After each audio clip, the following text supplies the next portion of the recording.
So I'm trying to up my content game. So in front of me, I'm looking at my web camera. Hmm. Immediately behind the web camera is my Sony A7 III, which like maybe Hmm. 5% of people like know what that is. And I got Hmm. like the lens, which should be perfect for this distance to have everything behind me out of focus. Then I have like this monitor, I forgot the name of it, like this other screen attached to it so I could see myself so I don't have to like walk behind my desk, but like, okay, the shot's good. And then I got this like crazy tripod thing that has one, two, three, four, five, like seven articulation points. So it could be like this, So like a high claw tech. to do it. But like it just Yeah. looks like chaos behind my desk now. So I'm still getting used to it, but I'm super excited. I did some test clips, and my goal for this is to make content easy to create, which I've Hmm. never been in like a consistent flow because it's like set up the camera, take down the camera, set up the So mic, when you take down say the mic. content, you're going to start doing more video. More video content like we kind of talked about that Ooh. people Mm. should do, Oh. like practice what you preach a Oh. Mm. little bit. Well, then Um, send that Oh. setup my way too. I will. 'Cause I don't know anything Maybe about that. $3,000 or so. But like I it's been take that over the back. years. It's been over the years. We'll see. Is it worth it? I don't know. It kind of leads into my story time as far as like, is it worth it? Is it not worth it? So Ooh. maybe Mm. I'll go into story time. But first, let's get started. Welcome to episode 310. I am the self proclaimed ad doctor with no formal education to call myself an ad doctor, Andrew Peak. And with me today is Beth Rusell and Jen, the one and only Barkan. Woohoo! Woo! We're here. We're here. Hello. So, Yay. yeah, I'm excited. I'll just continue with my story time. Um, so content and trust is what I'm going for. So Okay. is it worth what I spent on my camera and equipment for content? First of all, I use it for other purposes. So, and I've had it for a couple years, and over time I've built it up. So it wasn't like I just spent all this money Mm. on fancy camera and everything. Hmm. Last night we were not in a mood to do any cooking, which really means I do all the cooking. Make sure no one's listening. I do all the cooking at the house. I'm not cooking anything. I took Addie, our youngest, to tumbling, so I got home at like 7:30. I'm like, it's getting late. Kids go to bed at 8 because they're elementary and middle school. There we go. I'll order some food. So we went out to Uber Eats because I did not feel like driving. I'm like, oh, let's try this little Greek place out that's like right around the corner. That's like my limit. Like I want something close so the food is Hmm. fresher, right? Yeah. So it doesn't Hmm. take too long to Yeah, and it's called get to like you. little. It's Yeah. called Little Greek. I've never been there, but the reviews look good. But I'm like, oh, you never know. Like that could just be like friends, family. They're like guilted people into leaving reviews. So we Hmm. get it, and every single thing is branded with their logo.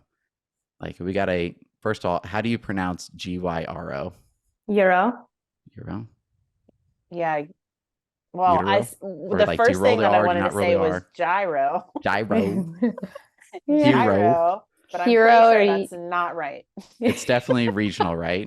But who knows? That's funny. So that's what I ordered. That's what Lindsay ordered. Then we got some other Yeah. things, but Hmm. it was the euro was wrapped in a branded like little what's it like parchment paper. Hmm. The Okay. styrofoam that came in branded. The Hmm. little wrap that goes around the napkins and forks branded. I'm like, Hmm. oh, so immediately I'm like, I kind of trust these people already. I've never been to this place. Think about the opposite. What if it came in like a generic, the absolute cheapest to go container, the cheapest Hmm. paper, the cheapest this? I'd be like, Hmm. ooh, with food, and maybe I'm weird with food safety, but I would have had this impression like they probably cut corners somewhere. Hmm. Yeah. They have to. Attention to detail. Attention to Yeah. detail. So It branding super translates important. to, Right. oh, So I'm like better hoping quality. the better camera setup should Yeah. give the impression that all of us care just a little bit more Yeah. Hmm. because it's perfect. It's the audio is going to be 10 out of 10, the video 10 out of 10, all these things. Is it necessary? I have no idea. Probably not because we're not used to seeing every single person make content with a fancy setup. Usually Yeah. it's phone, boom, you're good to go. So we'll There's see. something to be said There's for there's something there. having So Mike and the, Kevin, if you're listening, I'm just kidding. I'm well, not- that there is some, I agree with you in that there's something to be said for the quality of the output starts with quality tools. Hmm. yeah. Um, I think about like my kids who are in sports and like my son coming to me saying like he needed, for pitching, he needed the very best glove or the very best training weighted balls. And I'd be like, oh, whatever. He's like, yeah, but, and there's something with the perception of, I'm investing in myself, and then the output of what I'm producing is going to be that much better. Definitely. Agreed. So, and maybe there's like a minimum threshold, so you don't need to go like all out, but like it needs to be like, it hits this threshold where like, okay, everyone is like, all right, I trust it enough. So maybe the company last night, they didn't need everything to be branded, but maybe just like the wrap around the food, it's enough, because that was colored. It was like white and blue, which makes sense. Greek, like it would be white and blue. But maybe not everything would have given the same feeling, but nothing certainly gives the opposite negative feeling where you're like, ooh, like, I don't know, like never been here before. It's not like they didn't take that extra step. Maybe they're actually being lazy. So it was a total shock moment. I'm like, oh, I just got like marketed. What in the world? I mean, I feel like I work out better when I have like the brand, the legit shoes on. Yeah. I agree. I mean, whatever it takes. The Lululemon versus the Amazon. Like, for sure. If I had Lululemon outfit, Lululemon mat, Lululemon. You're wearing like $600 worth of stuff. I would be AirPods in. It would be like the best workout. Like, this is the best workout of my life. Okay, so I have a question. When you guys go places and they have those like fully branded items, or like you go to a restaurant and they have those thick, nice paper towels in the bathroom, do you immediately go to like the dollar signs of how much all of that stuff costs? Because you know like the amount of money. I definitely think about that. I think about it all the time, because I think like, okay, they would save so much money just buying the foam containers in bulk, but to get the emblem or to get the stamp of their logo, the amount of money and time that they invest into doing that, I'm like, okay, they care and they're investing in it and they have the money, so they have to have the profit, so they're making enough money, they're selling enough food, people must like them. Boom. Yep. Yeah. 100%. And maybe there's something like we feel like it's like why apparel works for some companies and doesn't work for others. You buy apparel because it makes you feel like you belong to whatever that brand is.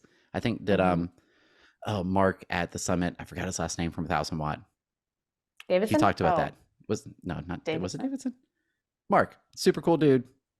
I think Mark, right? 1000 Watt? Okay, I'm pretty sure it is. I'm terrible with last names. But he did, like, you belong to this brand. Like, why do you buy Nike versus New Balance? Although there we go, Mark Davison. Olivia's helping us out. Or why do you buy XYZ bat versus another bat? Like, I don't know. Like, you're part of the club type of deal. My husband will only buy Nike. Yeah. It's like, even to the point of like following certain sporting like athletes. Oh, they're Under Armour. Oh, like they must not be as good as like a Nike branded athlete. Under Armour's from Maryland, so you can't be really sensitive about this. I'm not sure what else is from Maryland. This is not me. I'm saying my husband. I'm just giving you a hard time. Blaming him. Another Andrew. So. Another Andrew. Yeah. Those Andrews, man. Yeah, we got Old Bay. We have wasn't there a cake show in Maryland? Cake Boss. He was in Maryland. Yeah, he was in Baltimore. Cake Boss, Old Bay, Under Armour, and The Wire, I think is gosh. Baltimore. Thanks for that, Andrew. You're welcome. Okay. All done with my distractions. Beth or Jen, who wants to go next? Well, I have another story about details, if you will. Someone was at, I was talking without even knowing. And we always end up doing this, or we're just really good at transitions and we don't give ourselves enough credit. Maybe that's but basically I was having a conversation with someone in the industry yesterday. They work in construction, and she was telling me why she left her previous builder and what was like the reason, like the catalyst to her just being like, okay, I'm done. And she was on site with one of her like superiors, like I guess like an area construction manager type person. And I think she was the superintendent at the time, essentially. And they were going through like their QA. So they were evaluating the home, and she pointed out some things. And the superior's response was, well, if they don't mention it, if they don't see it, then it's not actually a problem. Ooh. And she was like, nope, I'm done. Like, I'm not going to be a part of this. This is not like, I don't want my name attached to this type of builder or to this type of mindset.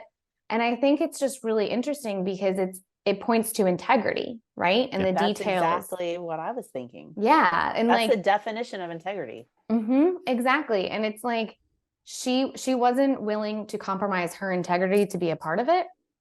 And the details, the little small things that he didn't think were a big deal, they could eventually come back and bite you in the years later. It could cost the company a lot of money. It could cost the company their reputation. It could cost him his job, her job, all of these things. Like, you have to have integrity in your building, in your marketing, in your data collection, and how you do sales.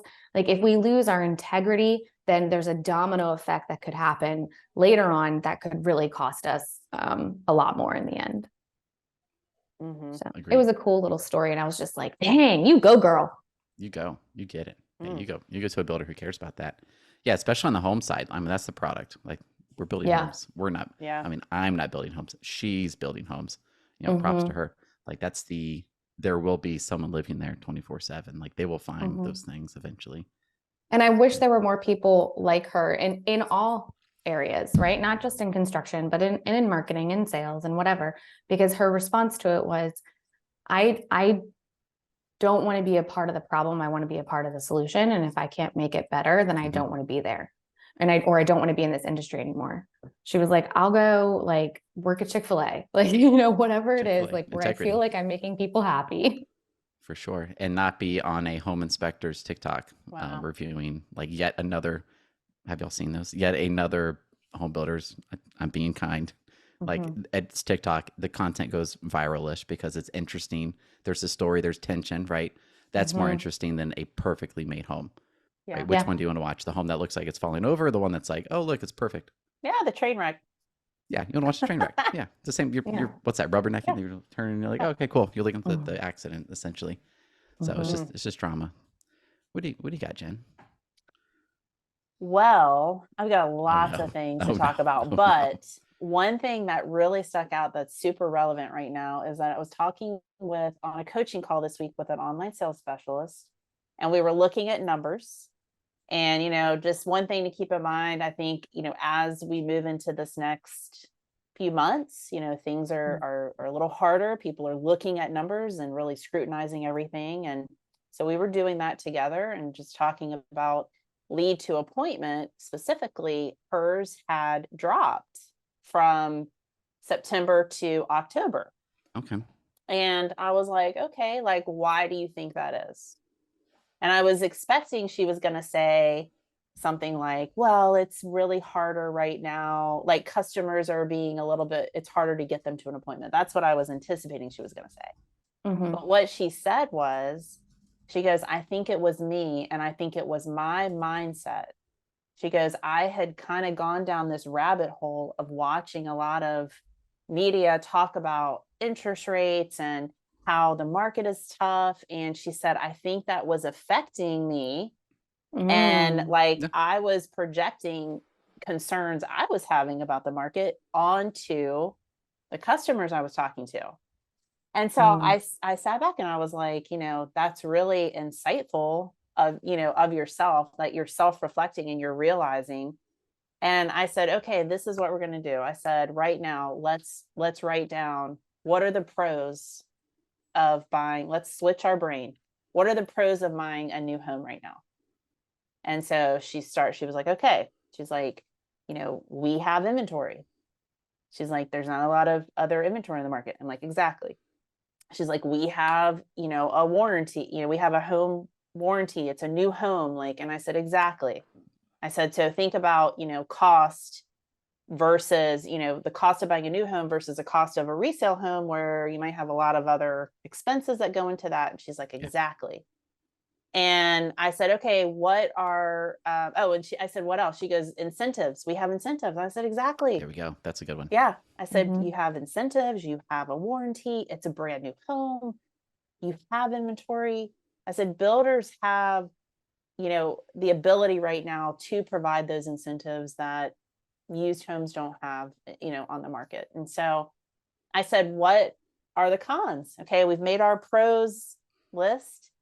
What are the cons? And she was like, well, I guess really the interest rate, is the main thing. And I said, okay. And I said, but people don't buy interest rates. they buy homes. So let's talk about how we can talk about that. And so we spent some time just kind of thinking about that. And really what it boiled down to was the main thing is the affordability, Right. the affordability, because in this particular online salesperson's market, affordability is huge because they sell to more entry level, first time home buyers, and that affordability is crucial. And so we spent some time talking about, like, for online sales specialists, they're not trying to convince somebody, especially like a new first time buyer. It's like, I'm not going to sit there and try to convince them that No. it's affordable, like that they should purchase right now is a good time to buy at an 8% interest rate, and the affordability is going to be fine for them. But what they need to focus on is, let's do this. Come out, take a look at how we build. That way, when you're ready and you feel comfortable, you'll be able to determine if our builder is a good fit for you or not. And so I think online sales just has to have that perspective shift of, they're so hung up on, like, I gotta get this person thinking that now they should buy, when really, let's just get them thinking about coming in and taking a look at our homes, because hopefully they'll come in, they'll fall in love, they'll meet with that salesperson that's Yeah. on site that can show them how cost changes, what incentives they could work with to kind of help them to be more affordable.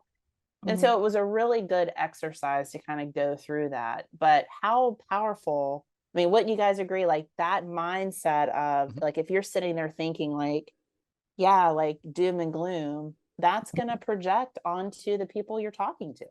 Absolutely. Yeah, I Yeah. agree. I think I just wrote this down. My brain is like getting excited from everything you're saying. I wrote, is affordability an objection, or is it just a reduction of market size? So it's like semantics, like objection being like, well, like you guys have 9-foot ceilings, they have 10-foot ceilings. To Mm-hmm. me, that's objection. I'm not even in sales training, so tell me I'm wrong, like all day long.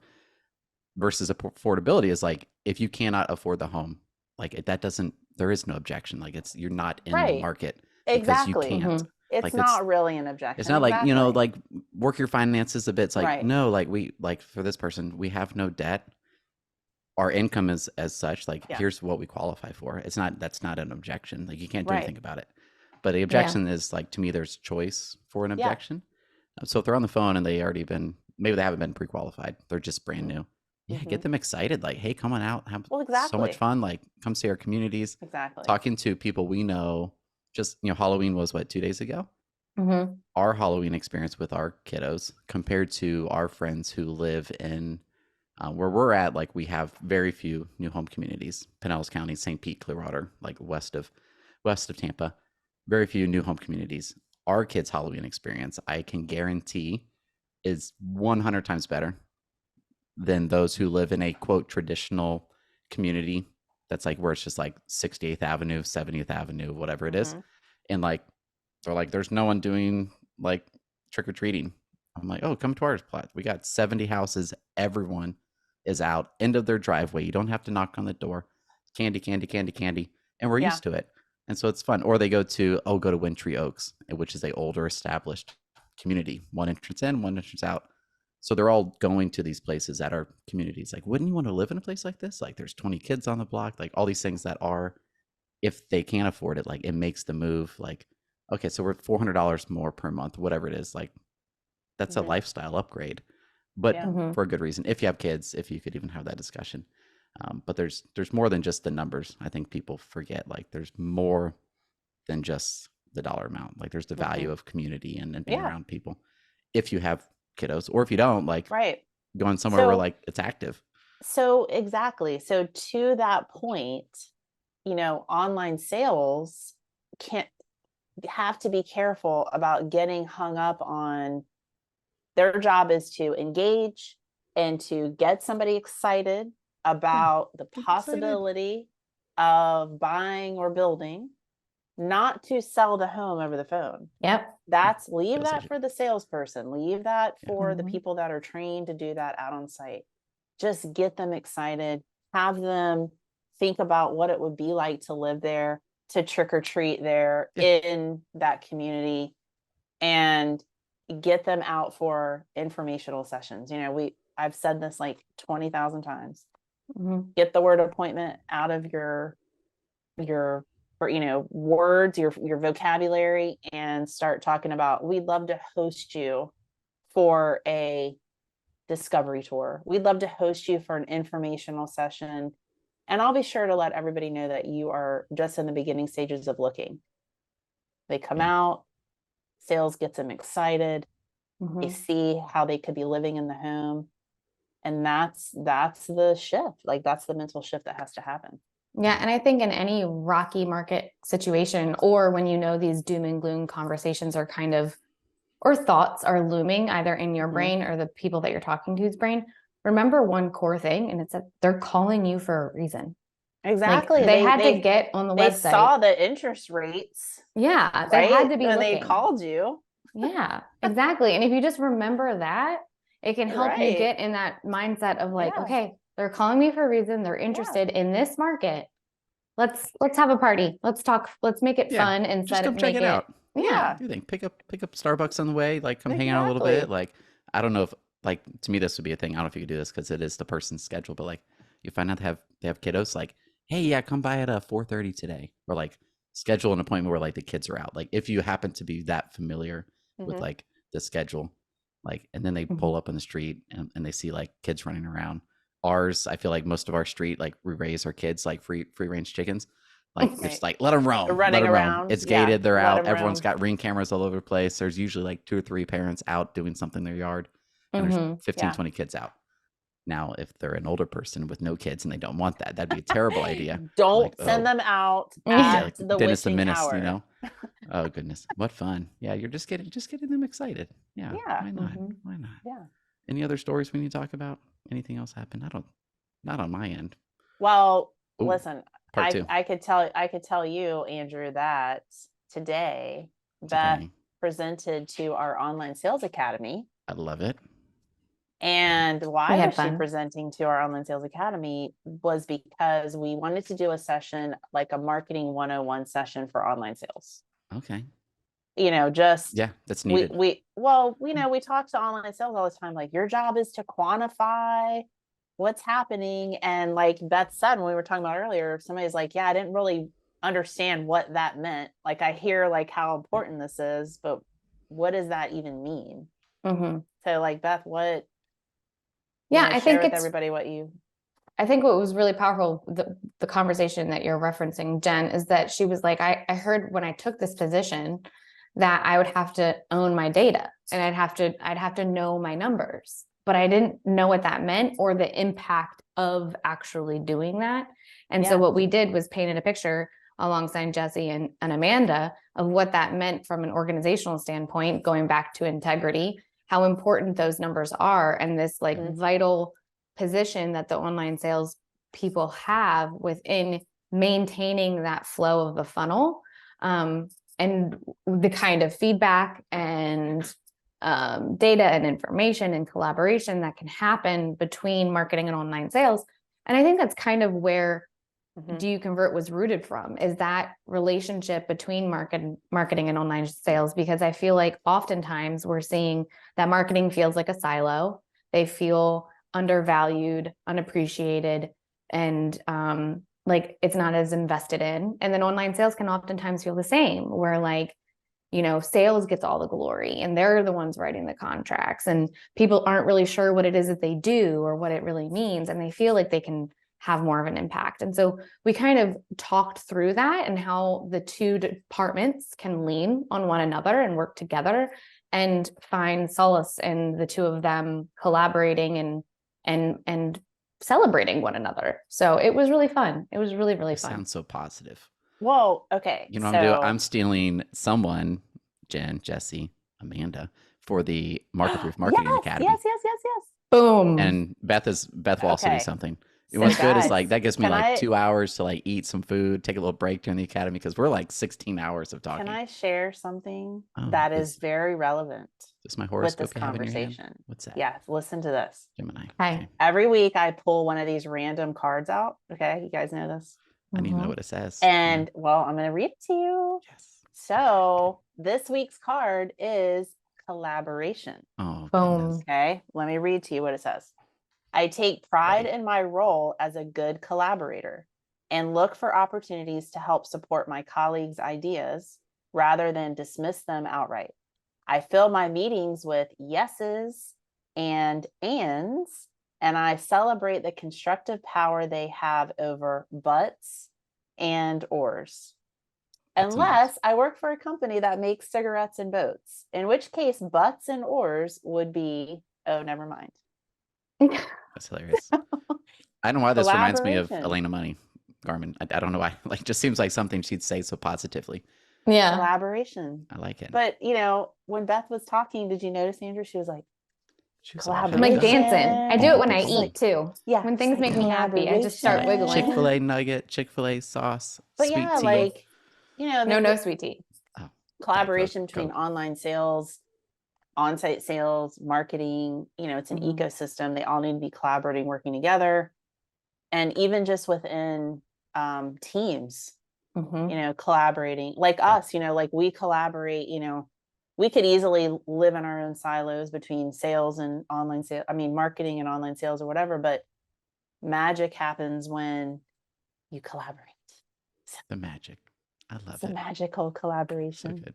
Yes. And that's it for today. I'm just kidding. That's not it for today. And we Um, are out. And on to the news. On Here's to a the fun news. one. I'll let Jen take this Wait. first one. I Oh, wrote a blog gosh. Oh, no, I'm post not on ready yet. GA4. I'm just kidding.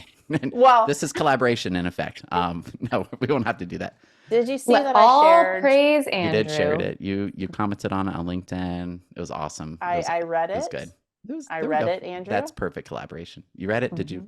Is this I before read it. bed? She knows it's not Gatorade. Right. Okay. You know, that's my joke. GA4 Oh is yeah. not Is it Gatorade. is G4 a Gatorade? Is it G4? I don't It's know. It something. sounds like it should be Gatorade. That's why I'm Sounds like, good. it's not Gatorade.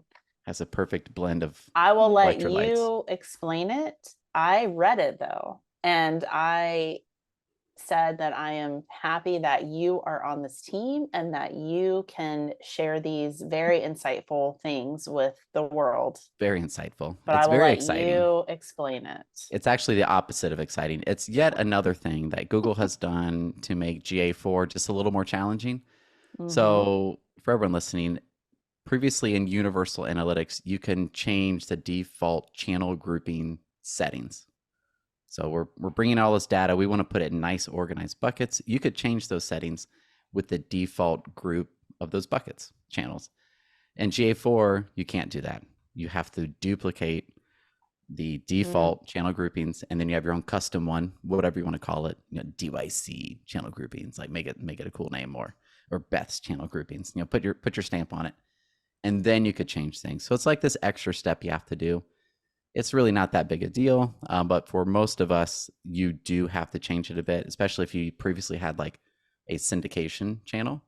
Now Mhm. that's going to what they're calling unassigned, and ideally unassigned is as little as possible. We've seen some builders it just explodes because they either have a misspelling in their UTMs, or there's something technical going on that like the data is not being interpreted correctly from Google Analytics. So we need to own our data. We need to know our data. We need to be familiar and best friends with it. So if you're seeing unassigned, essentially the symptom is if you see unassigned as a very big traffic source, chances are you need to check this article out and make the changes. Super quick and easy. I'd say 5 to 20 minutes, depending on experience, to get it done. Not a big deal. Not a big deal. Mhm. So that's Sometimes we have to do those things though, which was you do kind of your some point. maintenance Like things. you've got to sit down and focus, Spring Clean it put up. cleaning. on Spring cleaning. some rap music and Yes. Some really, who Kendrick Lamar. yeah. Who else should we put on? I Sexy mean, Red. I'm more like OG. No. I'm like, you know, Notorious. B.I.G. Tupac. Oh, Tupac. There we go. Yeah, Dr. Dre, Snoop Dr. Dogg. Dre. Yeah, Yeah. Eminem. He's not old school. Actually, you think about it, like, oh, We're old, Andrew. he's a little aged. Yeah. But all the young he's- kids still like him, all these youngins, you know. Who Hmm. knows? Who knows? Well, let's go on to the next one. Beth, you want to take this one? It's about big money from the White House. Big money. Apparently. It was White a House Morning Star. opens $45 billion in federal funds to developers to convert offices to homes. So essentially what's going on is they are helping fund all of these offices that have at least 25% vacancy rate. Okay. And providing some funds to developers and incentives to developers to convert said vacant offices into affordable renting homes for people. So that way, like, part of it is also like trying to keep the housing area local to where people are working, and so there's less fuel emissions and less commutes and, you know, things going on there. So there's some added benefits. But I'm curious of what you all think about this, because I fear, like, what happens in like 10 years? Yeah. How affordable are they going to maintain said affordability? Yeah. Do What we does that really, actually do we look really like? need to think about 10 years from now? I don't know. No, 10 years from now, we'll have a population issue. Like, there's Yeah. not Like, I Like, mean, when I first read this I'll be article, 44, so I'm good. Andrew might be thinking about, you know, empty nesting and moving into one of these. 10 years, let's see. Our oldest will be 21. So there's that. Our youngest will Well, be 16. I don't Not know, ready for Beth. When that. I first read this, Mhm. I thought it was positive, but I was thinking, like, one, affordability, and I was also thinking about that I have two young adults who are going to be wanting to move out on their own here Yeah. soon. And I had recently visited DC, and Okay. I was in Georgetown, and I was That's like, where my oh, son was this is born. such a, so I It's was like, this beautiful. is such a fun, cool place to live, but it's Yeah. so expensive. Yep. And I was thinking, like, how cool it would be if I was a 20 something, you know, just out of college, young professional, and I wanted to live in a Georgetown Lake area. And I saw this article and I was thinking, oh, that would be really cool. So I was looking at it from that perspective. No, I totally agree. And I think it kind of circles back to what EYA did in Silver Spring, Maryland, where you know, where they're taking they're, instead of doing X percentage for affordable housing, or what is it called? Section 8 housing, they're expanding it a little bit further. And so they're making it like based off of the income that the person makes. And so there's more people that can afford to live there. So I think it depends on how it's defined, and making sure that it's regulated in some sense. But I do agree that it's creative, because having lived in the DC area, having lived in other big cities, there are so many office buildings and office space that's just not being used. Sitting vacant, not being used. And then also you have, like, the only things that are coming up are high-end condos or high-end townhomes that are harder to afford as a young couple. So I think there's a lot of value there. I'm curious to see how it goes, and I just hope that the greedy developers at the top aren't taking advantage of it, but they do good things like EYA did. So I'll be the counter argument, just to be the counter argument. I think it's a terrible idea. More so because of, well, can we have housing in that building based off of regulation, city, county, whatever? Like, well, that's a nightmare. Like, are we going to spend more, let's say, like, to build a brand new low square footage 112122 whatever setup that is, quote, affordable? Is that actually cheaper than retrofitting I'm just thinking, like, what's the last big office I was in like a couple weeks ago? Like, there's one bathroom down the hallway. So now we need to have plumbing for you're saying, a bathroom. Like, how is that even plumbing possible? for each and then unit based off of, like, all right, the toilet's here, we need X amount of inches for this. Well, we need windows. What about fire? What about all these other things that are not typical at all for commercial compared to residential? Well, do we need to change this? I'm like, oh geez, like, but there's no land to build those types of things unless in a big city, unless you convert. That is true. But if it's, I guess I'm thinking, if it's not worth the developer's money to retrofit, remix their current vacancies, like, they're not willing to invest it themselves, is this even enough money to make it profitable? Yeah, I think or is it like a losing game? Like, the government's throwing money at it and they're spending $300K for something that will cost 200K, or I'll bring it like it's a negative ROI. That way, that's the reason no Yeah. one's doing it. Mhm. Maybe, I don't know. I'm sure it's circumstance, building to building, it's location to location. But I'm like, oh geez, like could have this been, hey, we're actually sending 45 billion to build homes that have to be in this price range. So they'll Mhm. be outside. They won't be downtown. Like it compared us to the UK. I think it had like 25% vacancy versus 8% in Europe. I've never been to Europe, so hear me out on Me this one. neither.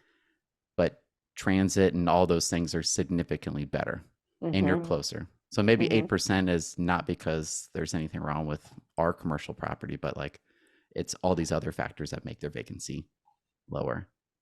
Like, would it be better to? I'm thinking about like some of the products that some of the builders are coming out with that are like 6 to like 1,100 square feet, much smaller. Mhm. Like, how many more homes can they build for that are truly affordable, that won't be rentals, that will build Mhm. equity over time for people that would be long-term renters, and then their lives are actually improved because they're building equity over 5-10 years.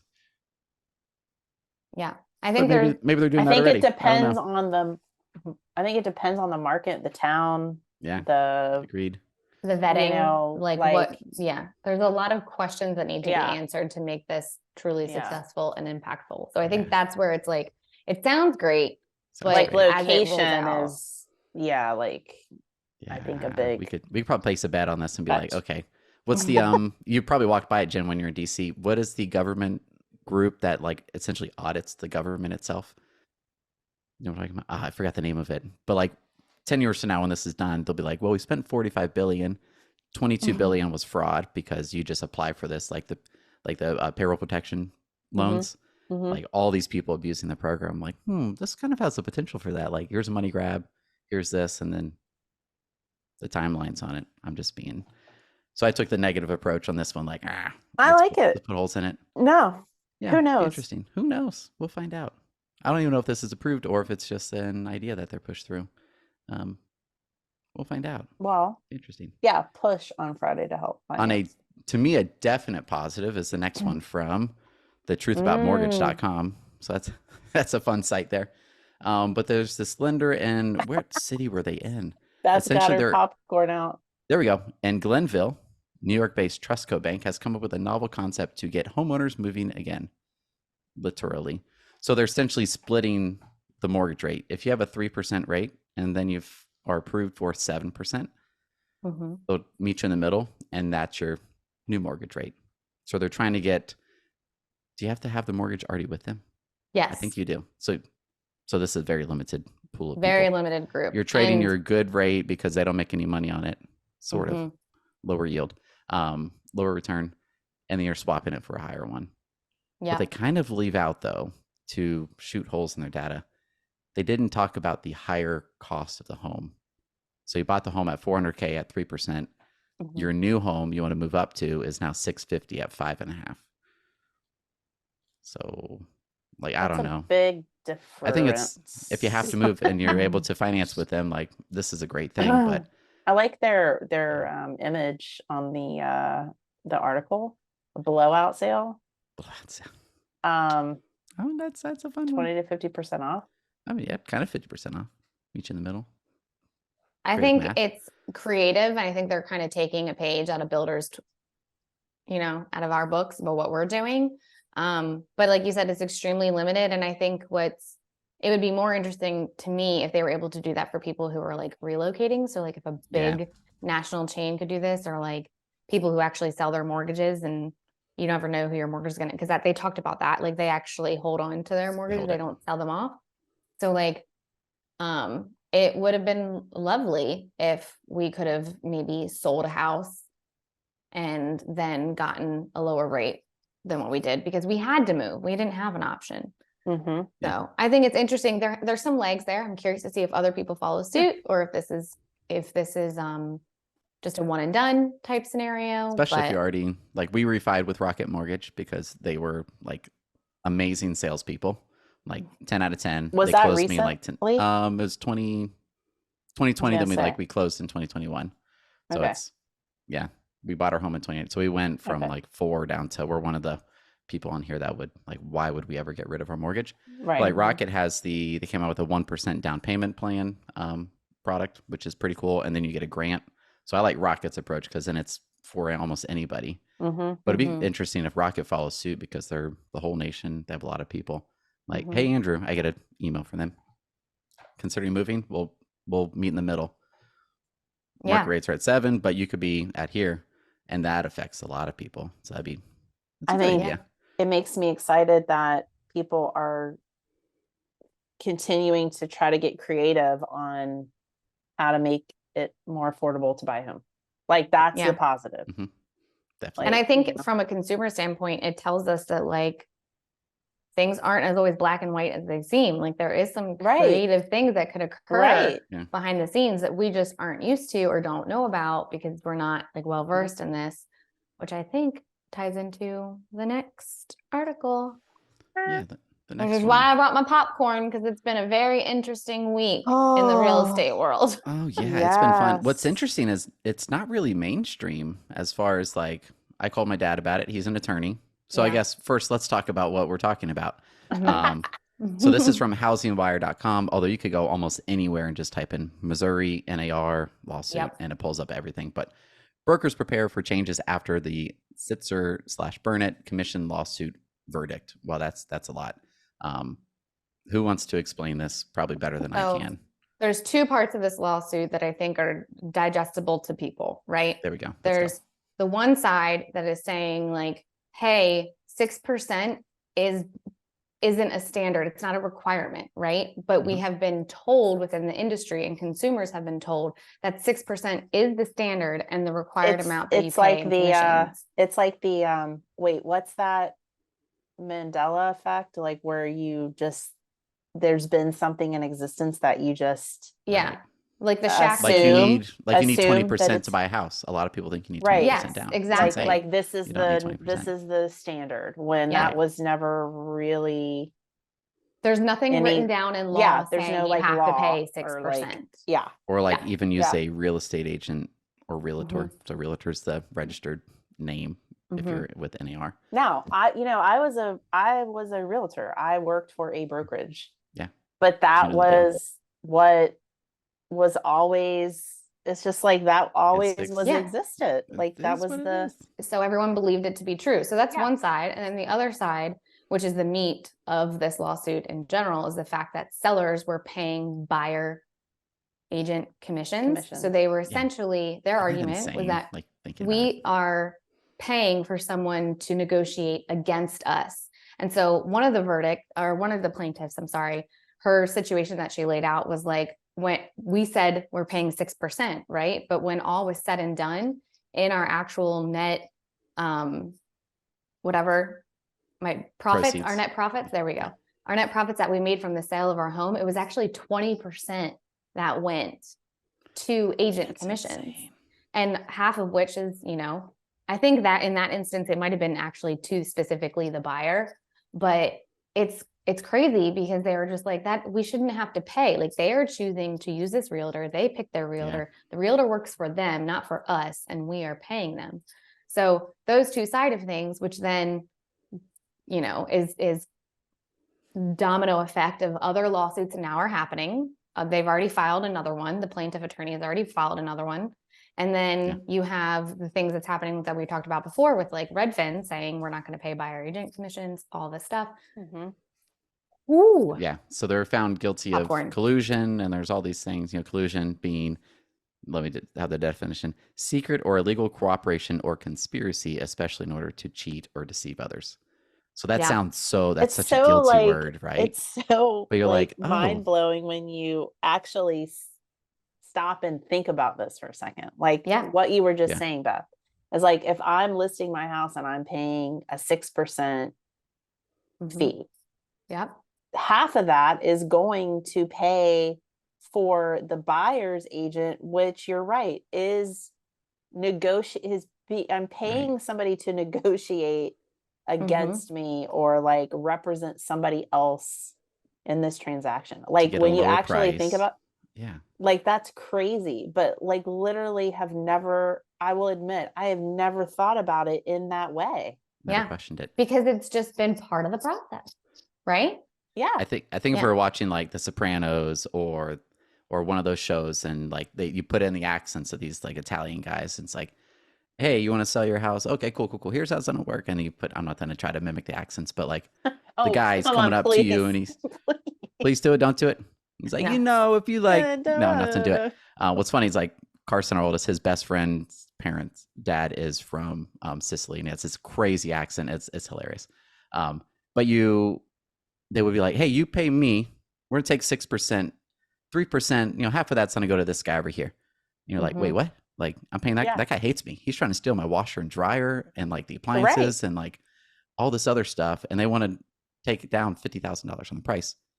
I'm gonna pay that guy? Yeah. It's just how it works. If you don't do it, we're not gonna sell your home. We're not gonna talk about your home. We're not gonna list your home. Actually, you can't even list your home because you have to put in something on the MLS. I think that's so. There's all this evidence that's like supports this collusion, and you're like, wow. But the verdict was 1.35 billion just for the Missouri case, which was what 200 something thousand homes. Now I don't know where this money's coming from or who it goes to, but that was just Missouri. Even if you did $2 billion for all the other states, is there like over $1 trillion in like money that could be a verdict potentially? I have no idea. I don't know. Pull your I don't popcorn know. out. Pull your popcorn out, but I got my Taylor Swift Pull popcorn. your popcorn yeah, out. the notorious Rob I don't was know. at the summit, and he talked about this in depth. If you Mhm. want, like, I think he's the best with following all this and the details. He's Robert great. Hahn. Robert Hahn, yeah. Super intelligent. He does have, I don't want to say a bias because that sounds accusatory, but he is building a product that has that's like the solution after all this settles, right? So there is, there is that there. But I still think everything he's saying seems very even, and it's factual, and he's referencing links, and it's really he was one good of content. the first people to really put it out there of like, he blew it hey, up.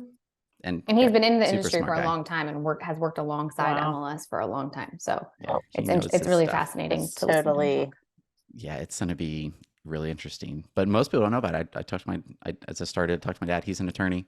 I'm like, hey, have you seen this case? He's like, no, tell me about it. He's like, I'm gonna call some of really interesting. my old friends.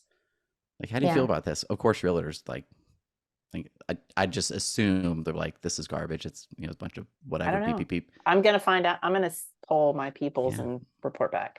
I need to talk to some of my friends that are realtors, because like it's not that realtors are bad people or sketchy people. Like you said, Jen, it's just been the way it is. It's been the way. Exactly. It's been the way. This is buyers agents sometimes are working harder than some of the seller agents on a lot of cases. And so like they're handling a lot. Driving their people around and seeing homes, And the reality is that the other solution is that it comes out of pocket of the buyer, which makes affordability even harder because now they have to pay agent commissions or agent rates that they never had to pay before. And would they? And could they finance that? Yeah. Or not finance it?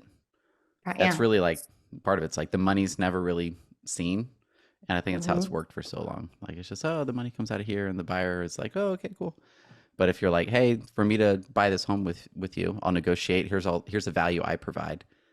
It's going to be $6,000. You pay initial fee now, $2,000, and then once we put a contract on home, another $2,000, and once we close, it's another $2,000. If you don't pay, there's a lien against your home, and I can foreclose against you. Right? Wouldn't that be? I think that's how it would work, wouldn't it? Like, oh my gosh, just like if you have a roof, they put a lien against your home until like the balance is paid, or any major house project.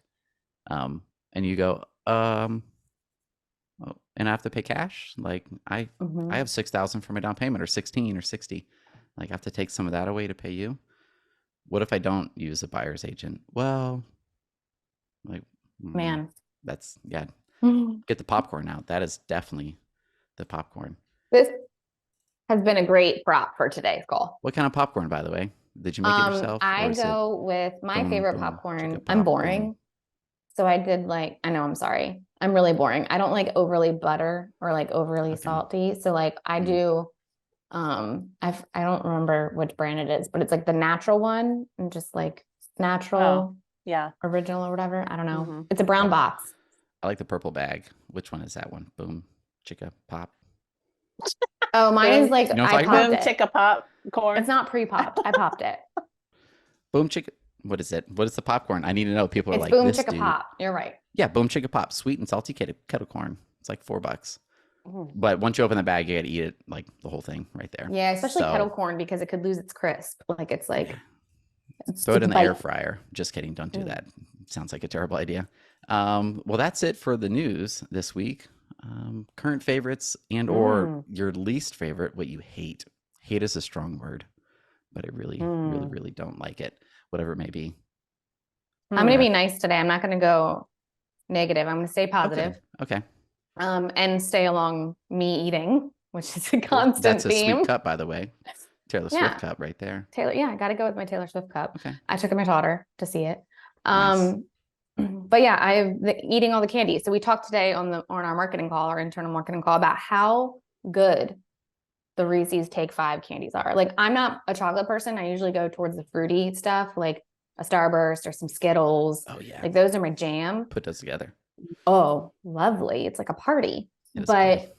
I am obsessed. They're like crack. The Reese's Take 5. They're so good. And I can't stop eating them. So Well, one of my favorite things was seeing Yeah. your pictures of your family Halloween costumes, Oh, which you're so sweet. were on point. Yeah, you were Hook. Your family was Hook. Hook themed. yeah, Wendy, it's pretty legit. Tink. Yeah. Peter Next year, Pan. I'll make them all do a theme. So we Yeah, can go all you guys out. need. Yeah, Andrew, you I need to want, get. I want like I'm blood gonna- and like all I'm this. gonna dress my dogs up. stuff. I think next year. They gonna be went, one of that those would be perfect. adorable. My That'd kids be- were like all in. Like, if you saw the video I posted on Instagram, Oh. Kellen was like fighting Mike. Oh, that was Like hilarious. They were so cute. Mike had like sweet eyebrows. I drew eyebrows on him. Amazing. It was, you guys got to check it out. Maybe we'll put a picture in. So or Take something. 5. Take 5 Reese's. I swear I've had one of those. But then they had So a while where they're like, we're putting pretzels in here and the Reese's. It We're is putting pretzels. chips in here. That one's like its own separate thing versus like a Reese's with like one extra Oh. ingredient, you know? Mm. I got you now. Yeah. Yeah. My Yeah. favorite thing. I'm gonna be that person. Ooh. Today, Starbucks has their holiday drinks. What'd you out. get? The praline Peppermint one? mocha Okay. is my favorite holiday. Interesting. So Hmm. my son brought me one today. And So nice of him. Yes, I love Sam. I know. Sam is just Sam, I am. yeah. Sam. We're also Sam's super Sam. fans of Sam. Yes. Sam's great. I like Sam dressed up as Oompa Loompa at The pictures were his awesome. Chesapeake. At his builder. Oh, I builder. did see the picture. That was awesome. Yeah. Oh, Tour of the God. chocolate factory. Let's see. Yes. My favorite. I'll go. Well, I got two things. One, I've been addicted to. So I like energy drinks. There's people that like them and the people that don't like them. Like it's Mhm. definitely there's no in between, right? Mm-mm. I wish they would make these caffeine free. Is my wish.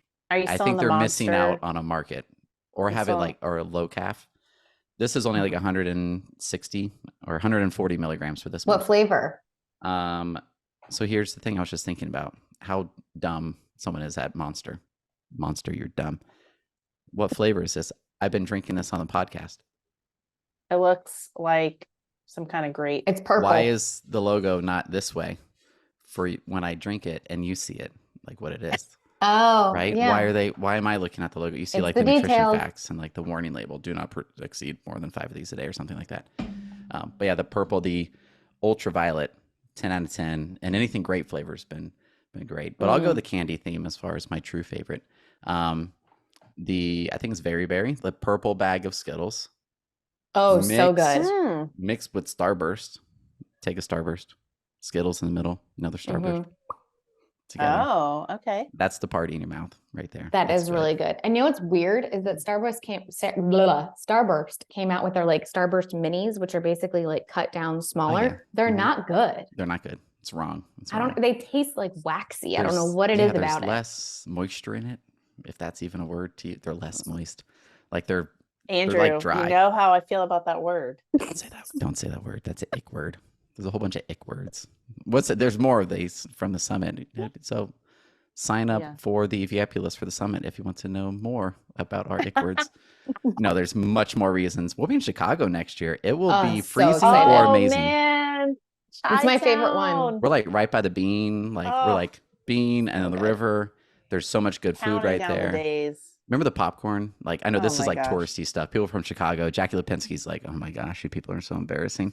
It's Stop like key talking lime about pie it. and Key West, but the popcorn, you get them all mixed together, all the flavors. Oh my gosh, it's so good.